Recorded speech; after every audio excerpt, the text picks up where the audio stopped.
umalis doon si Jesus at nagpunta sa lupaing malapit sa Tiro at Sidon.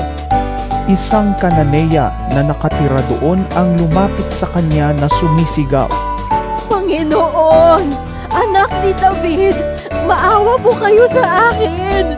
Ang anak kong babae ay sinasabihan ng demonyo at labis na pinahihirapan nito. Ngunit hindi sumagot si Jesus. Lumapit ang kanyang mga alagad at sinabi kay Jesus, Paalisin na nga po ninyo siya. Napakaingay niya at sunod ng sunod sa atin. Sumagot si Jesus, Sa mga naliligaw na tupa ng sambahayan ng Israel lamang ako isinugo. Ngunit lumapit sa kanya ang babae. Lumuhod ito at nagmakaawa. Tulungan po ninyo ako, Panginoon.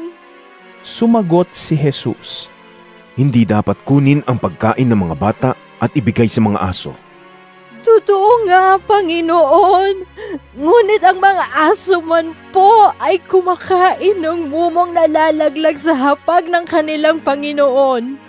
tugon ng babae.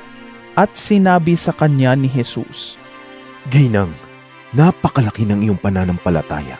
Mangyayari ang hinihiling mo. At noon di gumaling ang kanyang anak